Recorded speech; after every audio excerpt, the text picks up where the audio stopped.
السلام علیکم پیارے بچوں، آج میں آپ کے لیے لایا ہوں ایک بہت ہی خوبصورت اور سبق آموز کہانی، بادل کا ٹکڑا اور پیاسا پودا۔ پیارے بچوں، آسمان پر ایک سفید رنگ کا چھوٹا سا بادل کا ٹکڑا رہتا تھا جس کا نام نینو تھا۔ نینو بہت شرارتی تھا، وہ سارا دن کبھی ادھر کبھی ادھر کبھی ادھر دوڑتا رہتا تھا اور اس کو برسنے سے بہت ڈر لگتا تھا۔ ایک دن نینو اڑتے اڑتے ایک بنجر زمین کے اوپر سے گزرا۔ اس نے وہاں دیکھا کہ گلاب کا ایک ننھا سا پودا مرجھایا ہوا تھا، اس کے پتے پیلے پڑ چکے تھے اور وہ پیاس سے نڈال تھا۔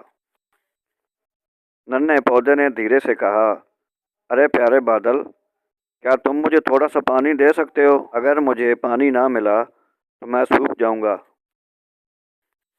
نینو بادل پہلے تو ہچکچایا، اس نے سوچا اگر میں برسوں گا تو ختم ہو جاؤں گا، لیکن پھر اس نے سوچا کہ میری زندگی تب ہی قیمتی ہے جب میں کسی کے کام آؤں۔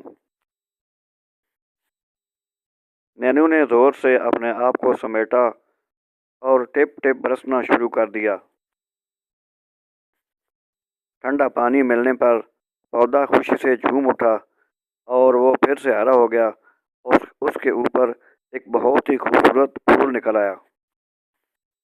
نینو ختم نہیں ہوا، بلکہ وہ باپ بن کر اس آسمان پر اڑ گیا اور پہلے سے بھی زیادہ بڑا بادل بن کر خوبصورت اور چمکنے لگا۔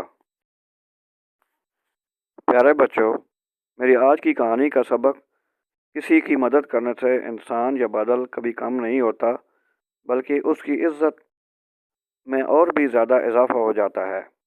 میری کہانی اگر اچھی لگے تو لائک کریں، سبسکرائب کریں اور بیل آئٹم کو دبا دیں۔ انشاءاللہ مزید اس طرح کی اچھی اچھی کہانیاں آپ کو ملتی رہیں گی۔